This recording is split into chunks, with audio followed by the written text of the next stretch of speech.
In 1973, it was a rock musical. I'm here. Then in 1975, it was a movie starring Tim Curry and Susan Sarandon. Not long after that, the Rocky Horror Picture Show became a midnight movie phenomenon. Fans would come dressed as their favorite characters to reenact scenes, dance, and shout lines at the screen.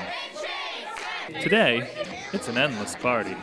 But stripped down to its unmentionables, the 36-year-old cult classic and the subculture it spawned is held together by the love of its fans. Fans like Larry here. His original costume designs used for the movie. Larry has one of the world's greatest collections of Rocky Horror memorabilia. He has everything. This was an audience participation guide that was used in Japan. From the rare to the incredibly rare.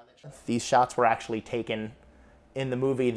At the beginning of the movie, there's a wedding, and there's a photographer at the wedding, and that photographer actually, you see him with a camera, and these are photos that were used, or that were taken with that camera on set. I started collecting in college. It was 1995. On the campus center, there was a guy selling like posters and albums and stuff like that, and I got a big, giant poster of Kurt Cobain.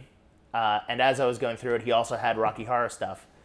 And he also was selling photographs, like pictures from the movie. And that's really what got me collecting Rocky Horror memorabilia, was I started collecting photos from the movie. The movie that generated all this stuff wasn't even a hit in its initial theatrical run.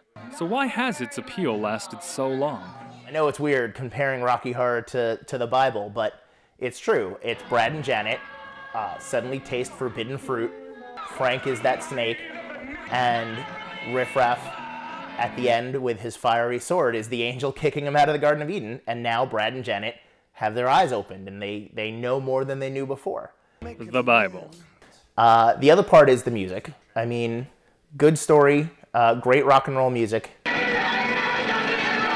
And the last bit is the fans. The fans that keep coming every single week build on each other. And you go there for a sense of community, you go there for a sense of family, and there's no people that I'd rather see than the people at the show in Montclair, New Jersey. Larry is part of the Home of Happiness, a New Jersey branch of the Rocky Horror fandom, who perform the show every Saturday night. It's where he met his wife, Kate. I think that if you talk to a lot of people in Rocky, you find the same story. There's a lot of marriages, and I guess now kids, that are in existence because of Rocky Horror. A lot of people on our cast have dated each other. It's actually really common. I guess it makes sense if you're doing something where you're spending every weekend together.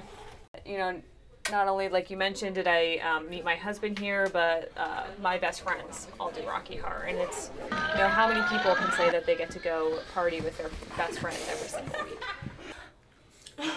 Rocky Horror has brought me a lot of things in my life. It's brought me friends, it's brought me loved ones, it's brought me career opportunities. What has Rocky Horror taken from you? Rocky Horror has taken many things from me, though. I guess that's the price you pay for your dedication.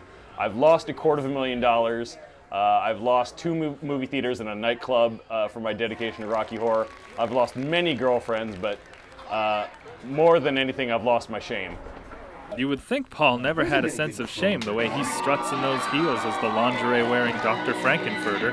I'm amazed at the amount of stuff I have to carry with me for a guy in his underwear for the entire movie. I was kind of a little bit hesitant. I'm like, I don't know, I feel kind of funny having to go to a lingerie store now and hey, you got a corset in a size 36.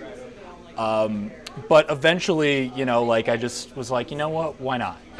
You only live once, and just have fun. Frank is just one of many reasons Rocky Horror will never be mainstream. That's what Rocky Horror is for, is to give a place for the non-normal people to be and find common ground. But the fun has to end eventually, right? When you don't fit in your costume anymore.